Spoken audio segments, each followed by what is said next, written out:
सबको जय मसीह की। और फिर से कलीसिया के साथ संगति करने का सौभाग्य प्रभु ने दिया है। और इस बार मैं और बच्चे आए हैं।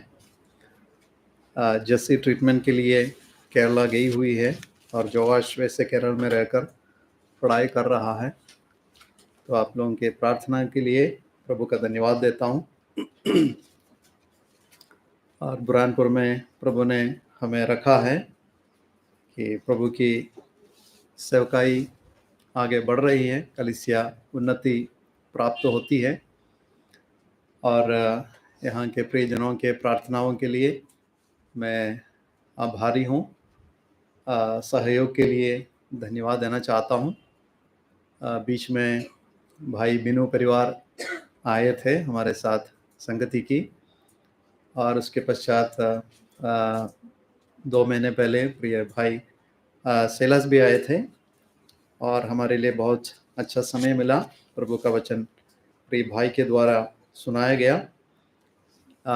इन सबों के द्वारा कलीसिया की बढ़ोतरी होती है, विश्वासियों की आत्मिक उन्नति होती है। इसलिए प्रार्थनाओं के लिए और सहयोग के लिए मैं धन्यवाद देना चाहता हूँ। आइए हम वचन से एक भाग पढ़ेंगे। पत्रस की दूसरी पत्री उसका पहला अध्याय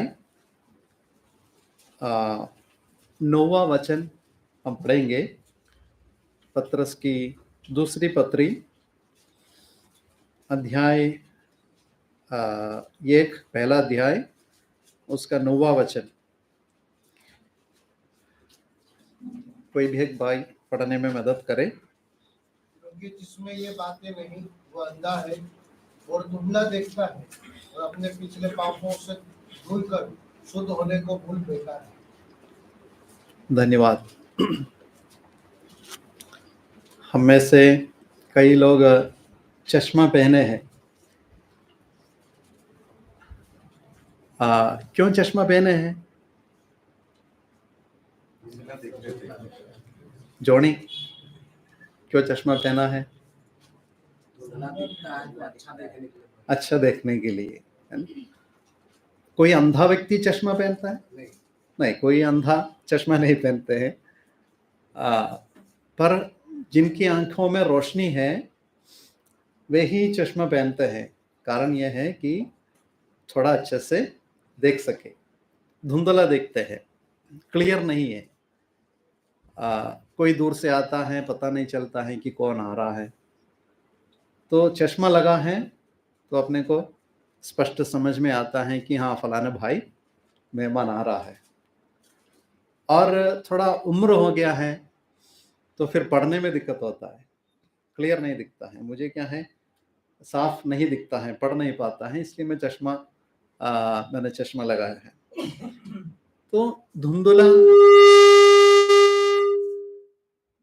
जो धुंधला देखता है वो अपने आंखों में चश्मा पहनते हैं जिससे बहुत साफ क्लियर दिख जाता है। तो यहाँ पर जो वचन हमने पढ़ा है, यहाँ पर विश्वासियों के लिए बताया है। विश्वासियों को बता रहे हैं कि विश्वासियों के जीवन में, विश्वासियों की आंखों में एक समस्या है। बताया है कि अंधापन आ सकता है और साथ साथ धुंधलापन भी आ सकता है। अंधा और धुंधला देखता है। एक बुजुर्ग प्रभु के दासी के संबंध में हम जानते हैं, जिसने इंग्लिश में बहुत सारे हिम्स को लिखा है, गीतों को लिखा है, जिनका नाम है फैनी क्रॉस्बी। कितनों ने सुना है? सुने हैं, ठीक।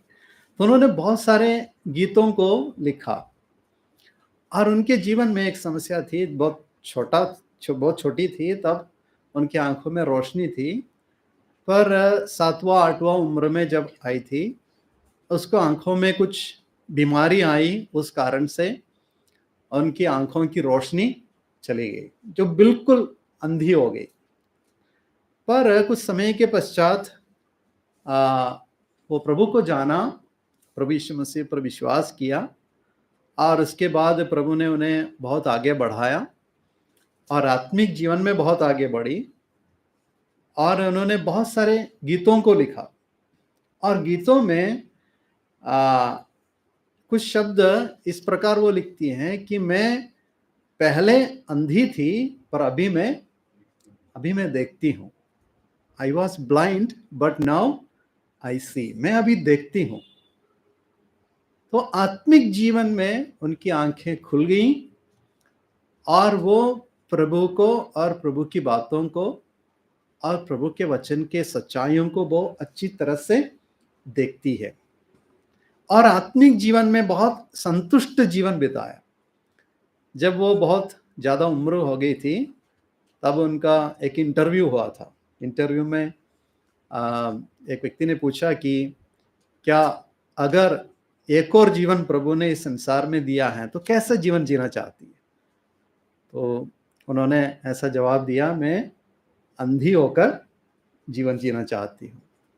मुझे मेरे आंखों में मैं रोशनी नहीं चाहती हूँ, पर आत्मिक आंखों में मैं रोशनी चाहती हूँ। तो हमारे आत्मिक जीवन में भी ये बात सही है कि भले हमारे शारीरिक आंखों में रोशनी नहीं हो तो भी हमारे आत्मिक आंखों में रोशनी बहुत ज़रूरी है, जिससे हम प्रभु को देख सकते हैं, प्रभु को पहचान कर सकते हैं और प्रभु के वचन को, प्रभु की बातों को और अधिक समझ सकते हैं। यहाँ पर पतरस की पत्री में पतरस, जिसके जीवन के बारे में हम जानते हैं कि वो एक मछुआरा था, एक अनपढ़ व्यक्ति था। बिल्कुल मछुआरे के जीवन ऐसा है कि वो क्या है, एक गंदा जीवन बिताते हैं। उनके शरीर में ये बदबू है मछली का, और उनके जीवन और उनके चाल चलन भी मनुष्यों के बीच में इतना ठीक नहीं है, इतना सही नहीं है। एक गंदा चाल चलन है मछुआरों के बीच में जो चलता आ रहा है। तो पतरस भी इस प्रकार का एक व्यक्ति था, बहुत एक पिछड़ा जीवन जी रहा था, और बातों को इतना जल्दी समझ नहीं पा रहा था। ऐसा व्यक्ति जब प्रभु यीशु मसीह पर विश्वास किया, प्रभु ने उसके जीवन को बदला, और उनके जीवन में आखिरी समय में हम ये पत्री वो लिख रहा है, पत्री में पतरस बता रहा है कि कुछ लोगों के विषय में बता रहे हैं कि वे अंधे हैं और वे धुंधला देखते हैं। हमारे आत्मिक जीवन में भी हमारी आत्मिक आंखें खुल गई हैं, आत्मिक आंखों में रोशनी है, क्योंकि प्रभु यीशु मसीह ने हमारे आत्मिक आंखों में रोशनी दी है। पर कुछ समय के पश्चात जीवन में ऐसी स्थिति आ सकती है कि हम अंधे हो सकते हैं, या हमारे आत्मिक आंखें धुंधले हो सकते हैं, जिसके कारण क्या हो सकता है, कई आत्मिक सच्चाइयों को समझ नहीं पाते हैं, आत्मिक जीवन के संबंध में कई गलत फहमियां रहती हैं, और आत्मिक जीवन में जिस प्रकार हम सोचते हैं उस प्रकार हम आगे नहीं बढ़ पा रहे हैं। तो पौलुस भी अपने कई पत्रियों में आत्मिक आंखों की रोशनी के संबंध में पौलुस भी बताया है, और प्रभु यीशु मसीह कई अंधों को आंखें भी दी है। यूहन्ना रचित सुसमाचार 9वां अध्याय में हम विस्तार रूप से एक व्यक्ति के चंगे हो जाने के संबंध में हम पढ़ते हैं कि वो जन्म से अंधा था। एक व्यक्ति जो है जन्म से अंधा था, और फरीसी लोग आकर के प्रभु यीशु मसीह से पूछा कि ये व्यक्ति कैसे अंधा जन्मा है, कि इसने पाप किया कि उसके माता पिता ने पाप किया है। तो लोगों के मन में बहुत सारे गलत फहमियां थी पाप के विषय में, आत्मिक जीवन के विषय में कई गलत फहमियां थी। तो वो अध्याय 9वां अध्याय बहुत लंबा अध्याय है।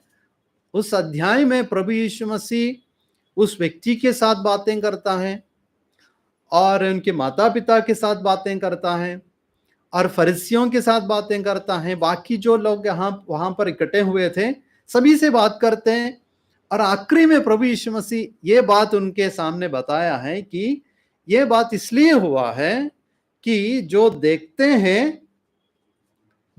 हैं वे अंधे हो जाए और वे अंधे हैं वे देखने पाए। तो शारीरिक रूप से आंखें हैं वहां पर जो लोग इकट्ठे हुए थे उनके शारीरिक रूप से आंखें थे, पर आत्मिक रूप से वे अंधे थे। और शारीरिक रूप से जो अंधे थे वे अभी देखने लग जाते हैं, कई आत्मिक चीजों को, आत्मिक बातों को वे समझ पाते हैं। मेरे प्रियो, हमारे आत्मिक जीवन में हमें इस चीज की जरूरत है कि हमारे आत्मिक आंखों में रोशनी होना है। प्रकाशित वाक्य के पुस्तक में एक कलीसिया के संबंध में हम पढ़ते हैं, जो 7 कलीसियाओं के संबंध में हम पढ़ते हैं।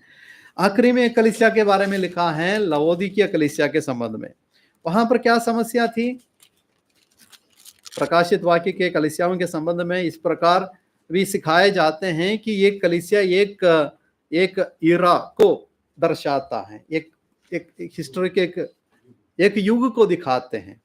और ये जो लवोदिकिया कलीसिया अंतिम युग, मतलब इस युग के कलीसिया के संबंध में बताया गया है। प्रकाशित वाक्य अध्याय 3 और उसके 14 पद से लेकर लवोदिकिया कलीसिया के संबंध में यहाँ पर बताया है कि लवोदिकिया कलीसिया में वे सब अच्छे हैं, वे सोचते हैं कि आत्मिक रूप से हम भले हैं, हम चंगे हैं और आत्मिक रूप से सब कुछ ठीक चल रहा है।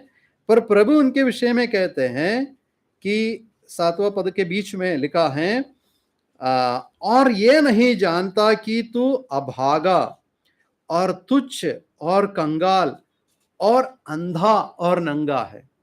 मतलब कलीसिया में सब कुछ अच्छा चल रहा है, आराधना हाँ चल रहा है, प्रार्थना मीटिंग, बाइबल स्टडी और विश्वासियों के संगति, ये सब कुछ चल रहा है। पर प्रभु उन्हें देखकर कहता है कि वे नहीं जानते हैं कि वे कंगाल हैं, वे तुच्छ हैं, वे अभागे हैं और वे अंधे हैं। यहां पर सबसे बड़ी समस्या यह है कि यह नहीं है कि वे अंधे हैं, पर इनके जीवन की सबसे बड़ी समस्या यह है कि वे नहीं जानते हैं कि वे अंधे हैं। आत्मिक जीवन में यह जो है एक बड़ी समस्या है, या विश्वासियों के बीच में ये जो बीमारी फैलती है कि आत्मिक जीवन में उनके आंखें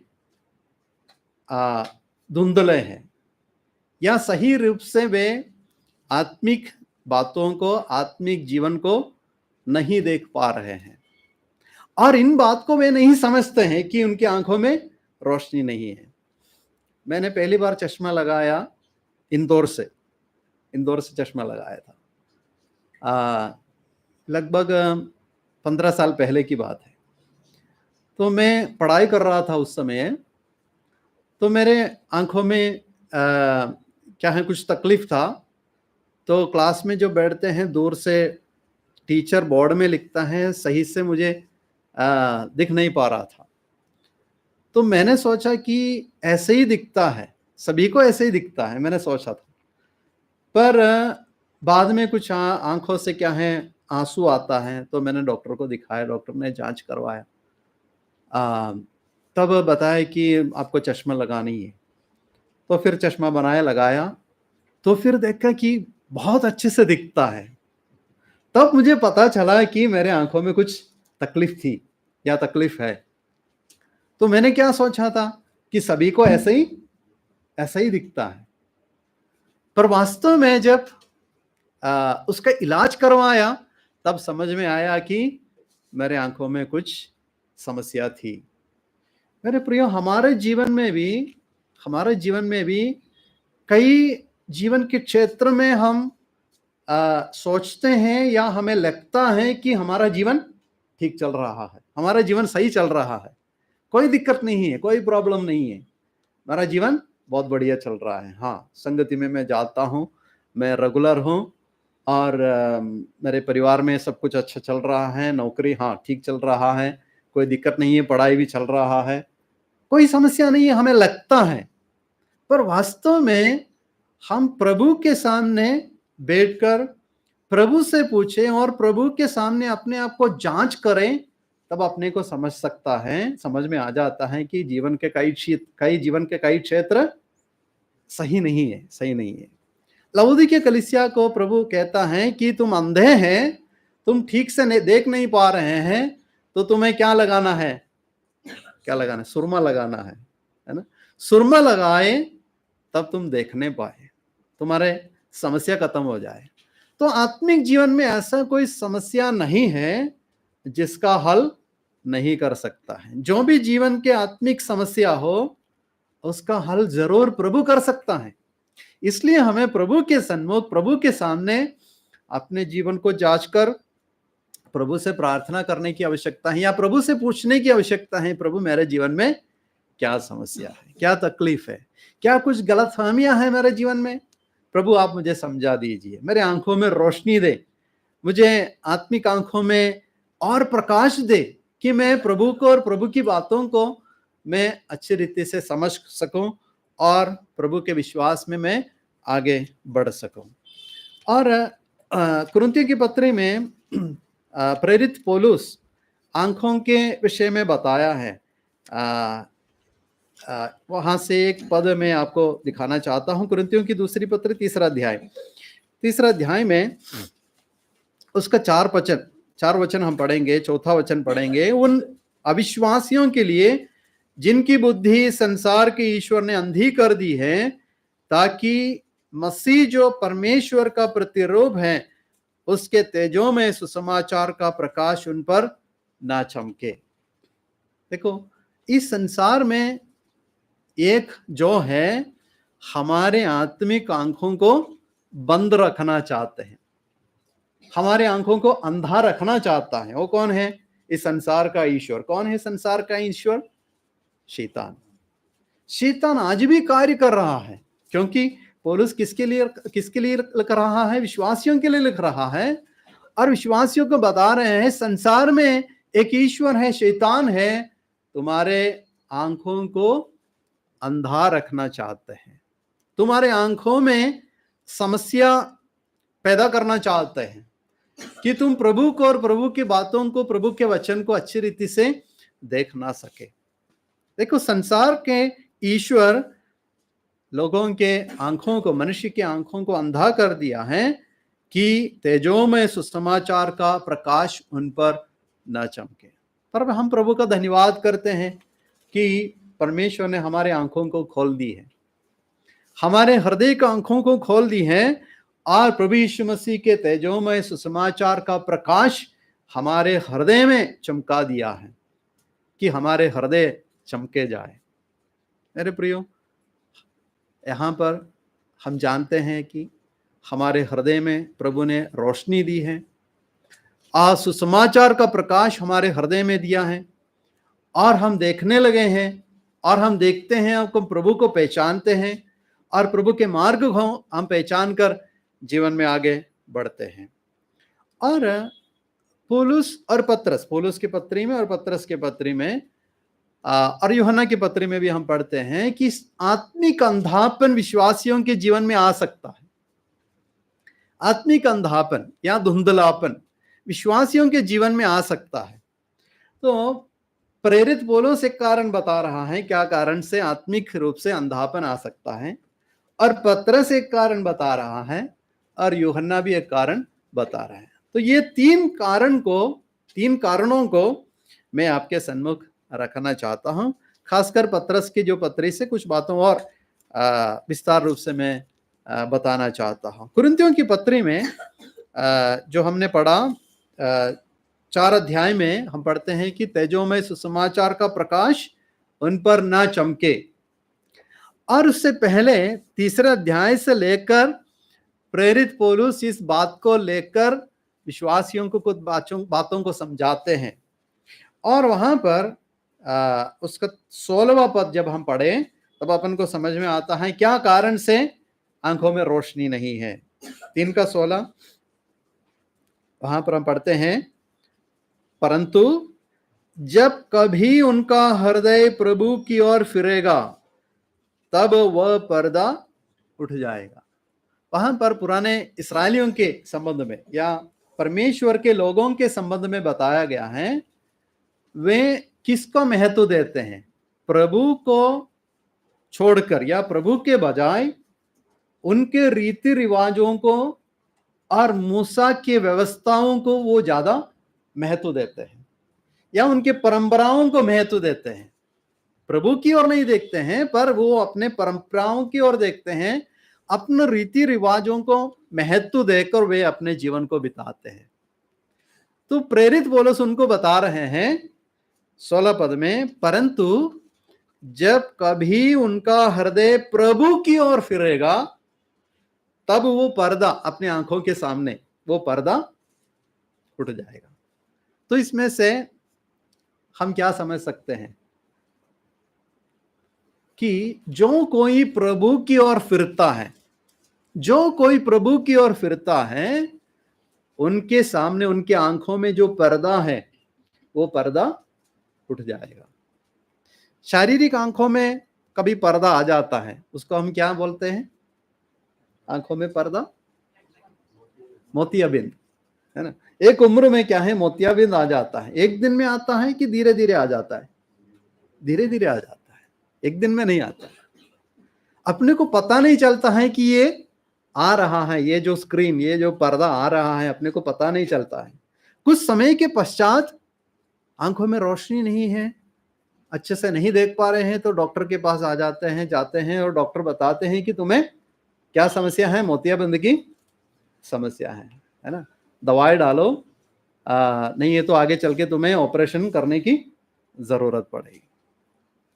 तो यहां पर मोतियाबिंद है, इन विश्वासियों की आंखों में पर्दा है। क्या कारण से? वे अपने परंपरा को महत्व देते हैं और वे मूसा की पुस्तक को, व्यवस्था को महत्व देकर वे अपने जीवन को चला रहे हैं। देखो मेरे प्रियो, यदि हम प्रभु को छोड़कर अन्य किसी बात को महत्व देते हैं या इस संसार के जीवन को महत्व देते हैं, संसार की बातों पर हम महत्व देते हैं और संसार को महत्व देकर यदि हम अपने जीवन को बिताते हैं, ये बात स्पष्ट है कि हमें भी इस प्रकार की समस्या है कि हमारे आंखों के सामने भी ये पर्दा आ जाता है। इसलिए मेरे प्रियो, हमें जीवन में रोज प्रभु की ओर फिरने की आवश्यकता है। प्रभु की ओर फिरते हुए हमें अपने जीवन को बिताने की आवश्यकता है, ताकि हमारे आंखों में और अधिक प्रकाश आ जाए। पर्दा जो लगा हुआ है, पर्दा उठ जाए, हट जाए और प्रभु के वचन को हम अच्छे से समझ पाए और जीवन के कई गलत फहमियां दूर हो जाए। आंखों में रोशनी नहीं है, उनके सामने कई गलत फहमियां हैं। कौन आ रहा है? ये आ रहा है कि वो फलाने, मेरा दोस्त आ रहा है कि पड़ोसी आ रहा है, समझ में नहीं आता है। तो मेरे और आपके जीवन के कई गलत फहमियां मिट जाता है या हट जाता है जब कभी हमारे जीवन प्रभु की ओर फिरते हैं। तो पौलुस अपने वचन में ये बताते हैं कि हमें प्रभु की ओर फिरने की आवश्यकता है, ताकि हमारे आत्मिक आंखों में प्रकाश आ जाए। और पत्रस की पत्री में हम भी आएंगे। पत्रस की पत्री में, दूसरी पत्री जो हमने पढ़ा है, वहां पर लिखा है, 9वां पद हमने जो पढ़ा है, जिसमें ये बातें नहीं वो अंधा है और धुंधला देखता है। यहां पर भी एक कारण बता रहे हैं, अंधे होने के कारण। कैसे अंधे हो सकते हैं या धुंधला देखने का कारण बता रहे हैं। क्या कारण है? कोई बता सकते हैं क्या कारण से वे अंधे हैं? यहां पर पढ़ते हैं, जिनमें ये बातें नहीं, वे अंधे हैं, वे धुंधला देखते हैं। ये बातें मतलब कौन सी बातें?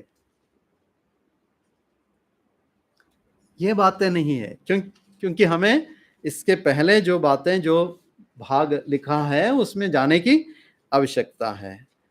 मैं जल्दी से मैं बताना चाहता हूं। उसका 4 पद के आखिरी में हम पढ़ते हैं, लिखा है ईश्वरीय स्वभाव के समभागी हो जाओ। देखा है 4 पद के आखिरी में लिखा ईश्वरीय स्वभाव के समभागी हो जाओ।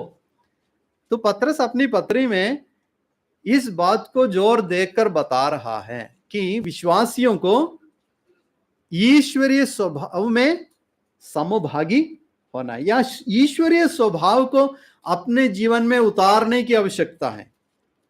क्योंकि उसके पीछे जो भी आवश्यकता है, ईश्वरीय स्वभाव में समभागी होने के लिए जो भी आवश्यकता है, सारी बातें हमें दिया गया है। क्योंकि तीसरा पद में हम पढ़ते हैं क्योंकि उसकी ईश्वरीय सामर्थ्य ने सब कुछ जो जीवन और भक्ति से संबंध रखता है, हमें उसी की पहचान के द्वारा दिया है। मतलब जो भी हमारे आत्मिक जीवन के लिए होना है या जरूरी है, सब चीजें हमें दिया गया है। जीवन और भक्ति के संबंध रखता है, सब कुछ हमें दिया गया है।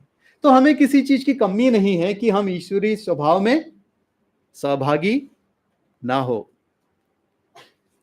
मेरे प्रियो, हमें सब कुछ दिया गया है। हमारे जीवन में प्रभु ने सब कुछ दिया है कि हम प्रभु के स्वभाव हम अपने जीवन में उतार सकते हैं। तो उनके विषय में बताया गया है जिनमें ये बातें नहीं, जिनमें ईश्वरीय स्वभाव नहीं है, वे अंधे हैं और वे धुंधला देखते हैं। मेरे प्रियो, क्या कारण से हम अंधे हैं? यदि अंधे हो या यदि हम धुंधला देखते हो, क्या कारण से धुंधला देखते हैं? क्योंकि हमें ईश्वरीय स्वभाव को जैसे हमारे जीवन में उतारना है, उसी प्रकार ईश्वरीय स्वभाव को हम अपने जीवन में उतार नहीं पाए हैं। मेरे प्रियो, यहां पर ईश्वरीय स्वभाव के संबंध में पढ़ते हैं। ईश्वरीय स्वभाव कैसे हम अपने जीवन में उतार सकते हैं या अपने जीवन में अनुभव कर सकते हैं। 5वें पद से लेकर हम पढ़ेंगे। 2-3 पदों को जल्दी से कोई भी भाई पढ़ने में मदद करें। 5वें पद से, इसी कारण तुम सब प्रकार का यत्न करके अपने विश्वास पर सद्गुण और सद्गुण पर समझ और समझ पर संयम और संयम पर धीरज और धीरज पर भक्ति और भक्ति पर भाईचारे की प्रीति और भाईचारे की प्रीति पर प्रेम बढ़ाते जाओ। हाँ, बस यहाँ पर ईश्वरीय स्वभाव के संबंध में बताया है। ईश्वरीय स्वभाव को उतारना, उसके लिए थोड़ा प्रयास करने की आवश्यकता, यत्न करने की आवश्यकता है। देखो, हम प्रभु के संतान हैं, ईश्वर के संतान हैं, और ईश्वरीय स्वभाव हमारे जीवन में दिया है। प्रभु ने हमें ईश्वरीय स्वभाव दिया है। पर पत्रस जो ईश्वरीय स्वभाव के बारे में बता रहा है, उस स्वभाव के यदि अपने जीवन में अनुभव करना हो, हमें क्या करना है? सब प्रकार का यत्न करने की आवश्यकता है। सब प्रकार के यत्न करो, तब इन स्वभावों को हम अपने जीवन में अनुभव कर सकते हैं या उतार सकते हैं। क्या क्या लिखा गया है यहां पर? लिखा है विश्वास से, विश्वास के लिए यत्न करो, यह नहीं लिखा है ना? क्योंकि विश्वास दिया गया है, लिखा है यत्न करके अपने विश्वास पर, यत्न करके विश्वास करो, यह नहीं बता रहा है। सब प्रकार का यत्न करके विश्वास ऑलरेडी तो है, और विश्वास पर, उस विश्वास पर हमें क्या करना है? विश्वास पर सद्गुण, और सद्गुण पर समझ, और संयम, धीरज पर भक्ति, भक्ति पर भाईचारे की प्रीति, और भाईचारे की प्रीति पर प्रेम बढ़ाते जाओ। मेरे प्रियो, हमें इन स्वभाव को, इन गुणों को अपने जीवन में हमें यत्न करके उतारने की आवश्यकता है, ताकि हमारी आत्मिक आंखों में रोशनी हो। यदि हम ईश्वरीय स्वभाव में समभागी होने का प्रयास नहीं करता है, यत्न नहीं करता है, तो हमारी आंखें धुंधला देखते हैं। मेरे प्रियो, पत्रस इन बातों को विस्तार रूप से बता रहे हैं कि तुम्हें अपने आत्मिक जीवन में, आत्मिक आंखों में तुम्हें रोशनी की आवश्यकता है, तुम्हें साफ देखने की आवश्यकता है, और तुम्हारे आत्मिक आंखों में ये रोशनी है, अच्छे से तुम देख पाए तो तुम एक बात को अच्छे से पहचान पाएंगे। क्या बात को पहचान पाएंगे? उसका 8वां वचन पढ़ेंगे। क्योंकि यदि ये बातें तुम में वर्तमान रहे और बढ़ती जाए तो तुम्हें हमारे प्रभु यीशु मसीह की पहचान में निकम्मे और निष्फल न होने देगी। देखो यहां पर पतरस बताते हैं, यदि तुम साफ देखते हो तुम एक बात को पहचान पाएंगे। किस बात को पहचान पाएंगे? किस बात को पहचान पाएंगे? यीशु मसीह को पहचान पाएंगे। लिखा है ना, हमारे प्रभु यीशु मसीह की पहचान में तुम निकम्मे और निष्फल ना होने देगी। देखो, हर एक विश्वासियों के सबसे प्रथम जीवन का मकसद यह है कि हमें यीशु मसीह के पहचान में आगे बढ़ना है। देखो, मैं कई सालों से प्रभु की सेवा करते आ रहा हूं, आप सब जानते हैं, पर मेरे जीवन के सबसे बड़ा उद्देश्य यह नहीं है मैं बहुत बड़ा प्रभु का दास बनूं या बहुत सारे लोगों को प्रभु के पास लाऊं और बहुत सारे जगह में जाके प्रभु यीशु मसीह का सुसमाचार प्रचार कर सकूं। यह भी जीवन का एक उद्देश्य है, पर सबसे बड़ा उद्देश्य यह नहीं है। एक प्रभु के दास होने के नाते भी जीवन के सबसे बड़ा उद्देश्य यह नहीं है कि बहुत सारे लोगों को प्रभु के वचन को सुनाऊं, बहुत सारे लोगों को प्रभु के पास लाऊं, वो नहीं है। पर जीवन के सबसे बड़ा मकसद या उद्देश्य यह है कि प्रभु यीशु मसीह के पहचान में बढ़ना है। प्रेरित पौलुस बताते हैं, फिलिपियों की पत्र 3 अध्याय में क्या पढ़ते हैं?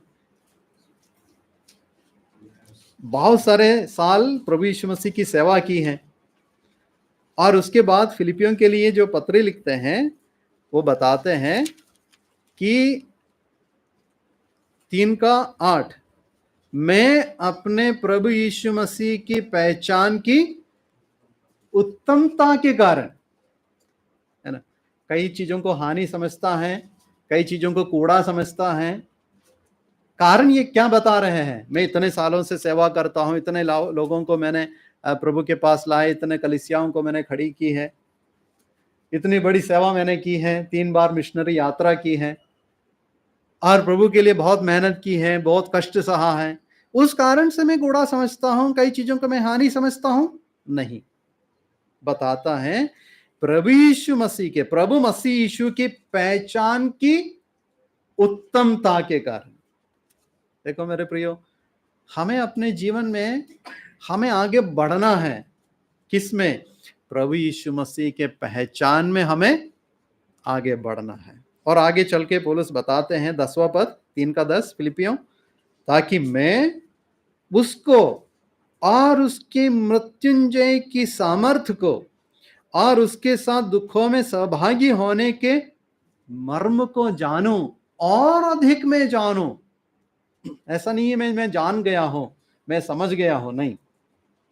बता रहे हैं और अच्छे से मैं जानूं और अच्छे से मैं पहचानूं, प्रभु यीशु मसीह को मैं जानूं, पहचानूं, उसके मृत्युंजय के सामर्थ्य को मैं जानूं। देखो मेरे प्रियो, हमें हर एक व्यक्ति को प्रभु यीशु मसीह के पहचान में हमें आगे बढ़ना है। पतरस उसी बात को हमें याद दिलाता है, हमें यीशु मसीह के पहचान में हमें बढ़ना है। यीशु मसीह के पहचान में हम निकम्मे और निष्फल ना होने देगी। यदि ईश्वरीय स्वभाव को हम उतारते हैं अपने जीवन में, हमारी आंखों में धुंधलापन नहीं है, हम साफ सुथरा देखने लग जाते हैं और हम यीशु मसीह के पहचान में आगे बढ़ते हैं। यीशु मसीह के पहचान के संबंध में पौलुस इस पत्र में 3 बार बता रहा है। 3 पद में हमने पढ़ा, 3 पद में क्या लिखा है? क्योंकि ईश्वरीय सामर्थ्य ने सब कुछ जो जीवन और भक्ति के संबंध रखता है, भक्ति से संबंध रखता है, हमें उसी की पहचान के द्वारा दिया गया है। देखो, प्रभु यीशु मसीह के पहचान के द्वारा दिया गया है। मतलब शुरू से ही हमें पहचानना है प्रभु यीशु मसीह को और प्रभु यीशु मसीह के पहचान में हमें आना है और प्रभु यीशु मसीह के पहचान में हमें फलवंत होना है। 8वां पद में यीशु मसीह की पहचान में हम निकम्मे और निष्फल ना होने देंगे। मतलब प्रभु यीशु मसीह के पहचान में हमें फलवंत होना है। 3 अध्याय के 18 पद देखेंगे, वहां पर क्या लिखा है? 3:18, पर हमारे प्रभु और उद्धारकर्ता यीशु मसीह की अनुग्रह और पहचान में बढ़ते जाओ। तो पतरस अपने विश्वासियों को, अपने कलीसिया के विश्वासियों को बताते हैं, तुम्हें यीशु मसीह के पहचान में बढ़ना है। यदि आंखों में रोशनी नहीं है, यदि तुम अंधे रहते हैं, यदि तुम धुंधले देखते हैं, तो यीशु मसीह के पहचान में तुम नहीं बढ़ पाओगे। प्रभु हमारी सहायता करें कि हम प्रभु के पहचान में हम आगे बढ़ने वाले बने। और यूहन्ना की पत्री में हम अभी आएंगे। यूहन्ना की पत्री, पहली पत्री 2 अध्याय, वहां पर यूहन्ना क्या बता रहे हैं विश्वासियों के जीवन के अंधेपन के संबंध में। पहला यूहन्ना 2 अध्याय उसका 11 वचन हम पढ़ेंगे। 333 पेज नंबर 333। जो कोई अपने भाई से बैर रखता है वह अंधकार में है और अंधकार में चलता है और नहीं जानता है कि कहाँ जाता है, क्योंकि अंधकार में उसकी आंखें अंधी कर दी है। हाँ, यहाँ पर यूहन्ना के पत्री के संबंध में हम जानते हैं यूहन्ना बहुत प्रैक्टिकल है ना। विश्वासियों के बीच में जो बर्ताव है, जो प्रैक्टिकल चाल चलन है, उसके संबंध में यूहन्ना हमें समझाते हैं, बताते हैं। ज़्यादा डॉक्ट्रिनल बातों को नहीं समझाते हैं, कठिन बातों को नहीं समझाते हैं, बहुत सरल बातों को बताते हैं। यहाँ पर एक सरल बात यूहन्ना विश्वासियों को बताते हैं, अंधकार ने उसकी आंखें अंधी कर दी हैं। किनकी? विश्वासियों की आंखों को इस अंधकार ने उनकी आंखें अंधी कर दी है। किनकी आंखें? इनकी आंखें 11 पद में पढ़ते हैं, जो कोई अपने भाई से बैर रखता है। देखो, हमारी आंखें अंधी हो जाती है कब? जब कभी हम अपने भाई से बैर रखते हैं। अपने भाई से हम बैर रखते हैं या अपने भाई को हम तुच्छ जानते हैं, तो हमारे आत्मिक आंखों में फिर रोशनी नहीं रहती है। अपने भाई से बैर रखने से किसका नुकसान होता है? अपने भाई का नुकसान होता है कि खुद अपने का नुकसान होता है? अपने का ही नुकसान होता है, अपने भाई का कोई नुकसान नहीं होता। यदि हम अपने भाई से बैर रखते हैं, अपने भाई को तुच्छ जानते हैं और अपने भाई के संबंध में हम कुछ गलत बताते हैं, तो हमारा कोई नुकसान नहीं है। नहीं, अपने भाई का कोई नुकसान नहीं है, पर अपना ही नुकसान है। अपने आंखें अंधी कर दी जाती है। अंधकार ने हमारे आंखों को अंधी कर देता है। मेरे प्रियो, यूहन्ना इस विषय के ऊपर कई बातें बताते हैं कि हमें किसी भी कारण से अपने भाई से बैर नहीं रखना, अपने भाई के संबंध में किसी भी कारण से गलत नहीं बताना, उस पर कोई दोष नहीं लगाना। वो ऐसा है, वैसा है, वो ऐसा नहीं कर रहा है, वैसा नहीं कर रहा है। वो अपना काम नहीं है। अपने को अपने ही जीवन की हिसाब प्रभु को देना है।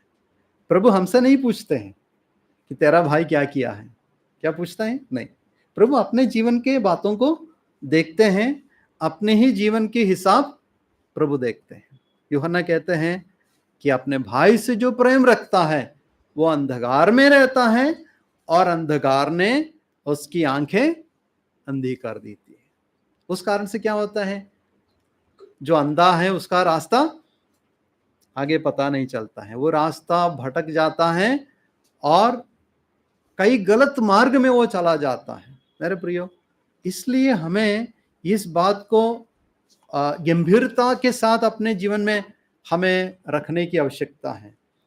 मेरे और आपके आत्मिक जीवन में, आत्मिक आंखों में रोशनी की आवश्यकता है।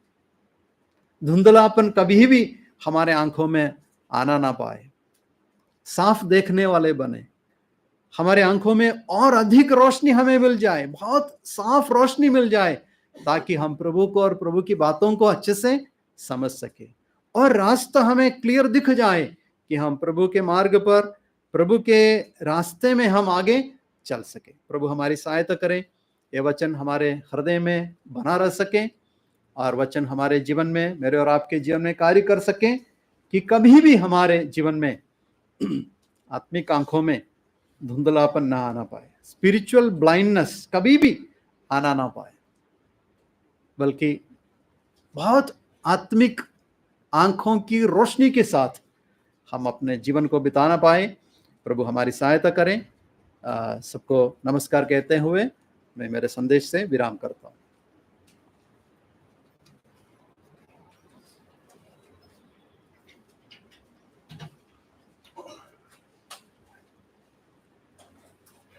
हमारे महान जीवित प्रभु परमेश्वर पिता, हम आपको धन्यवाद देते हैं कि आपने बड़ी दया में आज